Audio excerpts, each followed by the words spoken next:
ప్రపంచంలో పరిస్థితులు ఎంతగా ఇదిగా మారిపోతున్నాయంటే ఊహించనలవి కానిది. ప్రత్యేకంగా ఇప్పుడు చైనాకి ఒక మంచి అవకాశం వచ్చింది. అమెరికాని డైవర్ట్ చేయటానికి. ముందుగా వెళ్ళే ముందు మీరు సబ్స్క్రైబ్ చేశారా? చేయండి మాస్టర్, ఫ్రీ.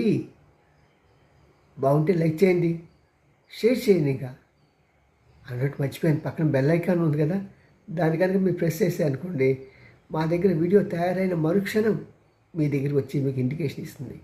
సరే, ఇప్పుడు అసలు కథలోకి వద్దాం.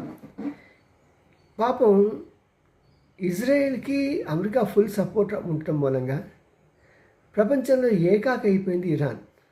చూడండి, నిజంగా ఒక క్లిష్ట పరిస్థితి వచ్చినప్పుడు మనుషులకే కాదండి, చివరికి దేశాలు కూడా, ఏ ఒక్క దేశం కూడా ముందుండదు. నేను ఉన్నాను అని చెప్పేది ఎక్కడ కనబడదు. మనం చూస్తున్నాం. పాపం రష్యా అలాగే 3 సంవత్సరాల నుంచి ఇక్కడ యుద్ధం చేస్తుంటే ఎవరు బహిరంగంగా నేను తోడుగా ఉన్నాను అని చెప్పట్లేదు. పాపం కొద్దో గొప్ప చైనా తప్పించి మనం బ్యాక్ సైడ్ ఉండి మనం ఏదో కబుర్లు చెప్తూ ఉంటాం.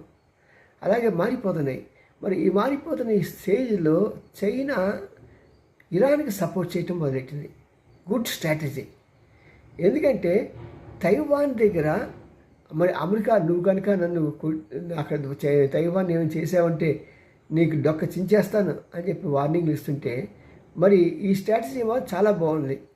ఇక్కడ ఈ స్ట్రాటజీలు ఎందుకంటే ఇక్కడ దీన్ని సపోర్ట్ చేస్తున్న సమయంలో చైనా ఉద్దేశం ఏంటంటే తైవాన్ని ఆక్రమించాలని. ఎందుకంటే 2 చోట్ల అమెరికా తన చేతులు కాల్చుకోలేదు, అంత సత్తా కూడా లేదు దానికి. ఎందుకంటే ఇప్పుడు ఆర్థిక పరిస్థితి అక్కడ ఏం బాగోలేదు.